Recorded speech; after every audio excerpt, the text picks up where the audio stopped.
Lecture number 10, electric field due to long straight uniformly charge conductor. Basically ये हमारा पहला application है Gauss law का। लेक्चर नंबर 9 में मैंने आपको गॉस लॉ, गॉसियन सरफेस, उसके क्राइटेरिया, गॉसियन सरफेस हम कैसे लेते हैं, प्लस उसका प्रूफ पढ़ा था हमने। ठीक है, अब बच्चों हमें यहाँ पे फर्स्ट एप्लीकेशन पढ़ना है, इलेक्ट्रिक फील्ड निकालनी है, गॉस लॉ का एप्लीकेशन, गॉस लॉ की हेल्प से due to a long straight uniformly charged conductor. ये हमारा पहला एप्लीकेशन है। ठीक है, चलिए सबसे पहले तो हम एक स्ट्रेट यूनिफॉर्मली चार्ज्ड कंडक्टर लेंगे। ठीक है, इसके कारण हमें मान लीजिए इस पॉइंट पे निकालना है इलेक्ट्रिक फील्ड। अब क्राइटेरिया आपको याद होगा, पहला क्राइटेरिया अभी पिछले लेक्चर में मैंने बताया था। पहला क्राइटेरिया गॉसियन सरफेस का लेने का ये होता है कि इलेक्ट्रिक फील्ड या तो पैरेलल हो या परपेंडिकुलर। दूसरा क्राइटेरिया उस पॉइंट से पास होनी चाहिए जहाँ पे हमें इलेक्ट्रिक फील्ड निकालनी है, गॉसियन सरफेस वहाँ से पास होनी चाहिए। और तीसरा क्राइटेरिया इलेक्ट्रिक फील्ड सब जगह पूरे सरफेस पे सेम होनी चाहिए। अब मान लेते हैं यही कंडक्टर है। ठीक है, अब इसको अगर मैं सर्कुलर मान लेते हैं, मैं इसको गॉसियन सरफेस सर्कुलर ले रहा हूँ। पहला केस हमने गॉसियन सरफेस सर्कुलर ले लिया, स्फेरिकल। ऐसे केस में आप देखो यहाँ से यहाँ की डिस्टेंस, यहाँ से यहाँ की डिस्टेंस, यहाँ से यहाँ की डिस्टेंस सब वेरी कर रहा है। ठीक है, सब हमारे यहाँ पे वेरी कर रहा है। तो ये तो भाई सक्सेसफुल नहीं हुआ क्योंकि ये क्राइटेरिया फॉलो नहीं हो रहा है। यहाँ पे क्या करना चाहिए इस केस में? अगर हम यहाँ पे सिलेंड्रिकल सरफेस गॉसियन सरफेस लें, कुछ इस तरीके से देखो,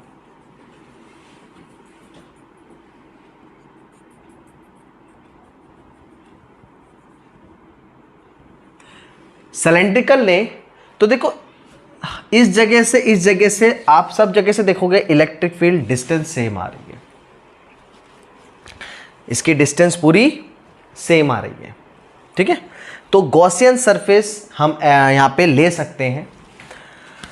अब यूनिफॉर्मली चार्ज डिस्ट्रीब्यूटेड है, ऐसे केस में हमें क्या करना है, इस सरफेस पे देखना है कि इसमें कितने सरफेस बन रहे हैं। ठीक है, जैसे हम कोई भी ऑब्जेक्ट ले सकते हैं, मान लीजिए एक वाटर बॉटल ले लेते हैं।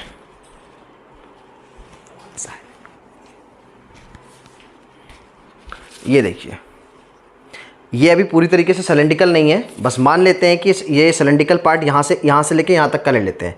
इसके बीच में अगर मैं आपका ये सिलेंड्रिकल पार्ट देखूँ तो इसके बीच में ये देखो, ये स्ट्रेट कंडक्टर है इसके बीच में, इसके अंदर, और इस स्ट्रेट कंडक्टर के अंदर ये बाहर ये गॉसियन सरफेस है।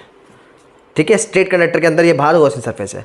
तो ऐसे केस में आप देखोगे कि एक सरफेस तो इस सिलेंडर का हमारा ये वाला पार्ट बन रहा है पूरा, दूसरा सरफेस ये है, और तीसरा सरफेस इसके ऊपर का है। सिलेंड्रिकल के केस में ये बॉटल थोड़ा सा शेप डिफरेंट है, हल्का सा, कंप्लीटली सिलेंड्रिकल नहीं है। लेकिन उसके केस में हम देखें, एक सरफेस तो हमारा ये आ रहा है, देखो ये वाला सरफेस, ये स्मॉल एलिमेंट ले लेते हैं हम यहाँ पे डी, ये हमारा सरफेस S1, इसको ले लेते हैं DS1 वेक्टर।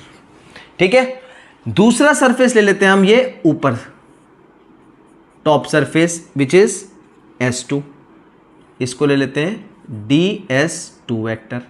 और तीसरा सरफेस देखो हमारा ये आ रहा है S3, इसे ले लेते हैं हम third surface small DS3 vector. ये तीन सरफेस हमने अब इसमें ले लिए हैं। ठीक है, जो इसमें है। अब स्ट्रेट कंडक्टर के कारण इलेक्ट्रिक फील्ड, मैंने आपको इलेक्ट्रिक फील्ड वाले जब हमने डायग्राम्स बनाए थे उस लेक्चर में हमने पढ़ा है, पैरेलल होता है इन्फिनिटी तक। ऐसे केस में यहां पे अगर हम इलेक्ट्रिक फील्ड देखें तो इस सरफेस का इलेक्ट्रिक फील्ड तो इधर जाएगा यूनिफॉर्म में, इलेक्ट्रिक फील्ड की डायरेक्शन ये है, इस तरफ भी इलेक्ट्रिक फील्ड का डायरेक्शन हमारा इसी साइड है। ठीक है, अब इस डायग्राम, अगर आपने डायग्राम समझ लिया, आगे बहुत इजी पार्ट है।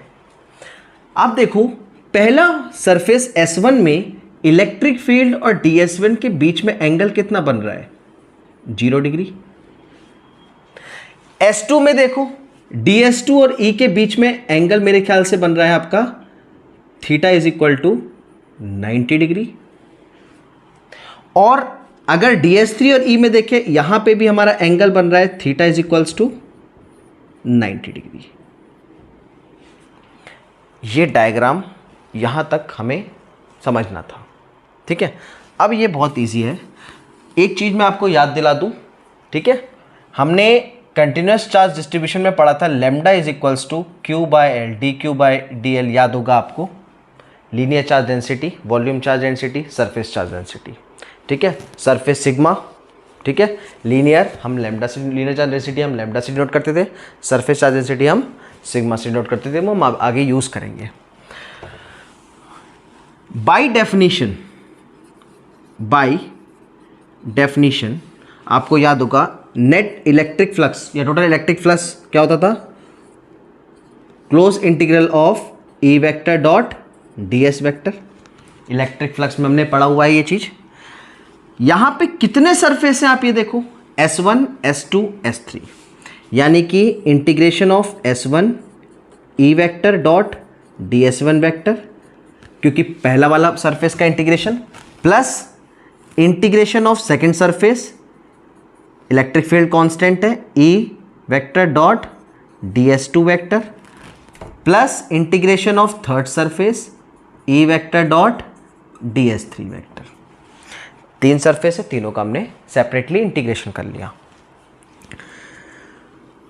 अब A vector dot B vector, अभी पिछले लेक्चर में ही प्रूफ में मैंने बताया था, A vector dot B vector is equal to AB cos theta. यहां पे अप्लाई करते हैं उसको, E vector dot DS vector is equals to E DS cos theta plus DS1। यहाँ पे S1 का इंटीग्रेशन, S2 का integration, E DS2 cos theta plus E DS3 cos theta, integration of S3। अच्छा, S1 के case में theta कितना है, 0, यानी कि हम यहाँ लिख सकते हैं cos 0 डिग्री। S2 के केस में देखो थीटा कितना है, 90 डिग्री, पहले ही बता दिया मैंने स्टार्टिंग में, यहाँ cos 90 डिग्री आ जाएगा। S3 के केस में थीटा 90, यहां पे भी कितना आ जाएगा, 90 डिग्री। यहां से हम फ्लक्स निकाल लेंगे। अब देखो भाई cos 90 0, cos 90 0, यानी कि ये दोनों पार्ट हमारे 0 हो चुके हैं। यहां पे E cos 0 1 integration of DS1 बचा, प्लस 0 प्लस 0, ठीक है। अब देखो, अभी आप पहले समझ लो, फिर मैं आपको नोट करने का टाइम दूंगा।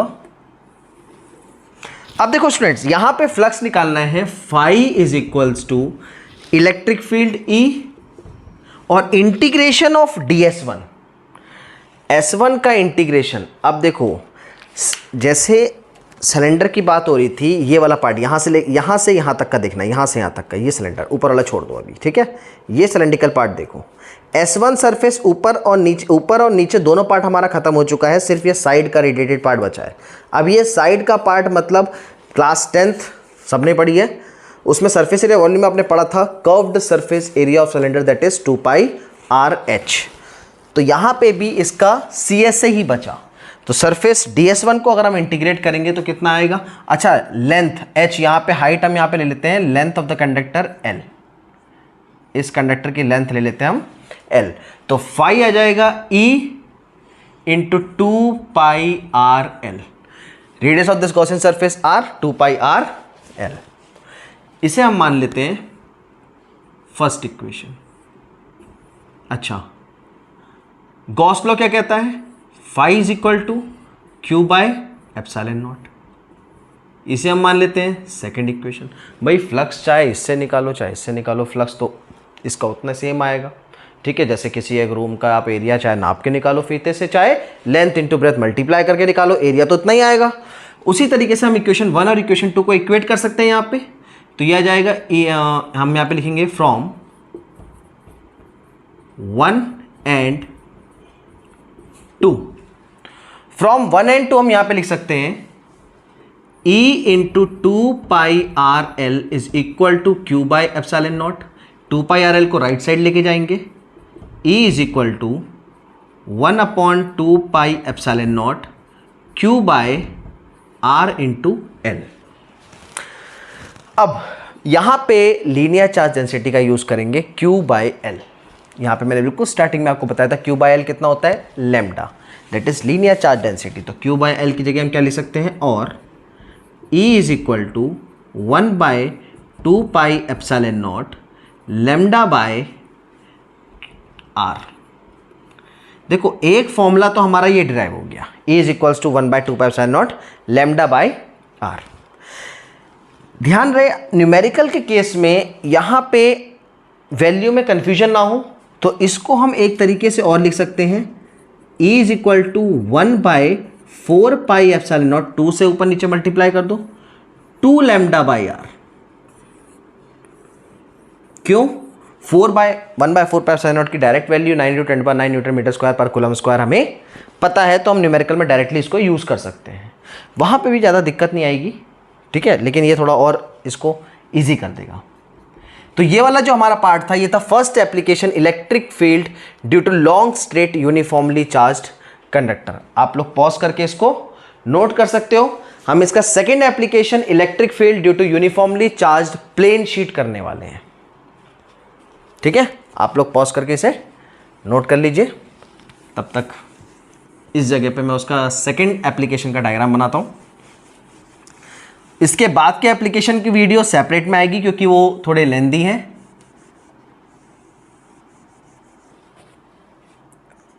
इलेक्ट्रिक फील्ड ड्यू टू, ठीक है, uniformly charged thin plane sheet, इसी पूरा में रब कर, electric field due to uniformly charged thin plane sheet. चलिए मान लेते हैं ये हमारी एक थिन प्लेन शीट है।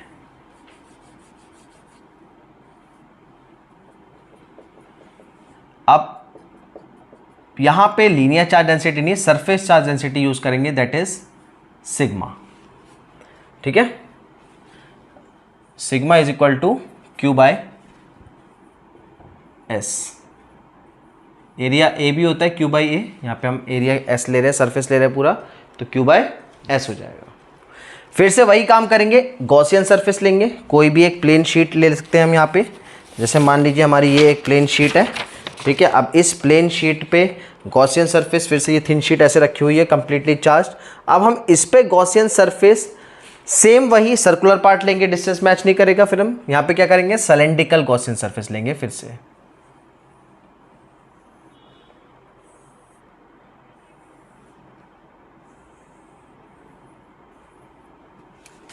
डिस्टेंस ले लेते हैं R, लास्ट में इसको यूज करेंगे। अब देखो फिर से सिलेंड्रिकल, लेकिन यहाँ पे ध्यान रहे दोनों तरफ आ रहा है सरफेस, तो सरफेस डिस्ट्रीब्यूशन में याद ध्यान रखना है। यहाँ पे ये हमारा S1 हो गया, ये हमारा S2 हो गया, ये S3, ये S4, 4 सरफेस आ रहे हैं यहाँ पे, ठीक है। पिछले वाले केस में, कंडक्टर केस में 3 सरफेस थे, यहाँ पे 4 सरफेस आ रहे हैं। अब 4 सरफेस आ रहे हैं, कोई दिक्कत नहीं है, हमें हर जगह फिर वही स्मॉल एलिमेंट ले लेना है चारों सरफेस पे, और उसी के बेसिस पे निकालेंगे। अब देखो इलेक्ट्रिक फील्ड की डायरेक्शन इस तरफ होगी, यहां इलेक्ट्रिक फील्ड की डायरेक्शन इस तरफ होगी, यहां पे भी इलेक्ट्रिक फील्ड की डायरेक्शन ऐसे होगी। अब सरफेस का डायरेक्शन DS3, बहुत आसानी से कर सकते हैं आप, DS4, DS1, ये S1 है, ठीक है, और ये DS2। बाय डेफिनेशन यही रहेगा, phi is equals to close integral of A vector dot DS vector, ये रहेगा। बस यहाँ पे 3 थे, हम इसमें एक और जोड़ देंगे, S4 E vector dot DS4 vector. एक और जोड़ दिया, बाकी सब सेम रहेगा। हाँ, एंगल देख लेते हैं। फर्स्ट के वाले के केस में थीटा हमारा 0 डिग्री है, आप देखो DS1 और E का डायरेक्शन सेम है। सेकंड वाले केस में भी theta is equals to 0 degree है। थर्ड वाले में और फोर्थ वाले में थीटा हमारा 90 डिग्री आ रहा है। थीटा 90 डिग्री होने का क्या मतलब है? थीटा 90 डिग्री होने का मतलब है कॉस, यहां पे ये जो पूरा पार्ट है कॉस 90 दोनों जीरो हो जाएंगे, मतलब कि इस केस में ये दोनों पार्ट जीरो हो जाएंगे। ये बिल्कुल सेम एज इट इज रहेगा, बस यहां पे हमें एक और जोड़ना है, S4 E DS4 cos 90 degree, S3 S4 और cos, देखो DS1 सरफेस एरिया cos 0 सही है, DS2 cos थीटा 0, यहाँ पे भी 0 आ जाएगा, यहाँ 90, यहाँ भी 90। इसका मतलब थर्ड और फोर्थ पार्ट तो पूरे पूरे 0 हो गए। यहाँ पे आ जाएगा E इंटीग्रेशन ऑफ DS2 और इंटीग्रेशन ऑफ DS1, इसमें कोई चेंज नहीं है। अब यहाँ से चीज़ें बदल जाएंगी, यहां से हमारा ये पूरा पार्ट चेंज हो जाएगा। देखो दो पार्ट तो 0 हो गए कंप्लीटली। अब बचा क्या, देखो phi is equals to E, अच्छा DS1 इस सरफेस को हम मान लेते हैं S, और इस सरफेस DS1 को भी मान लेते हैं S, इस DS2 को भी मान लेते हैं S। ये S1 S2 सरफेस को हम S ले लेते हैं, दोनों सेम सरफेस है, ठीक है। तो ये हमारा DS1 का इंटीग्रेशन S, यहां पे हम वो नहीं पुट कर रहे हैं एरिया, प्लस दूसरे वाले का DS2 का इंटीग्रेशन फिर से क्या आ जाएगा, E DS2 का इंटीग्रेशन S, तो फाई हो जाएगा हमारा 2ES। इसे मान लेंगे हम फर्स्ट इक्वेशन, ठीक है, इसे मान लेंगे first equation. By definition of the Gauss law, net electric flux through any close surface is equal to 1/ε0 times the charge enclose in the surface. तो फाई हो जाएगा हमारा Q/ε0, इसे मान लेंगे हम सेकेंड इक्वेशन। अब फर्स्ट और सेकेंड इक्वेशन को इक्वेट कर देंगे, दोनों ही फ्लक्स का डिफाइन कर रहा है। तो from 1 and 2 we can say that 2ES is equal to Q/ε0। Electric field निकालना है, E यहीं रहने दो, 2S को उधर ले जाएंगे, Q/2ε0 इंटू S। Q/S सबसे स्टार्टिंग में मैंने आपको लिखवाया था, देखो Q/S सिग्मा होता है, that is surface charge density, तो हम लिख सकते हैं और E is equal to sigma upon 2ε0। ये वाला पार्ट बहुत ही ज़्यादा इंपॉर्टेंट है, बहुत ही ज़्यादा इंपॉर्टेंट है, क्योंकि इसके जो सब पार्ट्स मैं नेक्स्ट लेक्चर में बताने वाला हूँ। ये न्यूमेरिकल्स में भी बहुत ज़्यादा यूज़ होता है, इसमें डायरेक्शन प्लेट्स की डायरेक्शन के बेसिस पे हमें इलेक्ट्रिक फील्ड को डिफाइन करना होता है। ये बहुत इंपॉर्टेंट पार्ट है ये जो आने वाला है, ठीक है। अच्छा, इस एक्सप्रेशन से हमने एक चीज़ आप कंक्लूड कर सकते हो कि सरफेस की डिस्टेंस कितनी भी दूर हो, इलेक्ट्रिक फील्ड उस R पे डिपेंड नहीं करता। ध्यान रहे, सरफेस कितना भी आगे हो, इसका इलेक्ट्रिक फील्ड जो है it is independent of R here. तो ये हमारा सेकेंड एप्लीकेशन था, electric field due to uniformly charge thin plane sheet. Next lecture में हम इसी को कंटिन्यू करेंगे, आप लोग आराम से इसे नोट कर लीजिए। Thank you.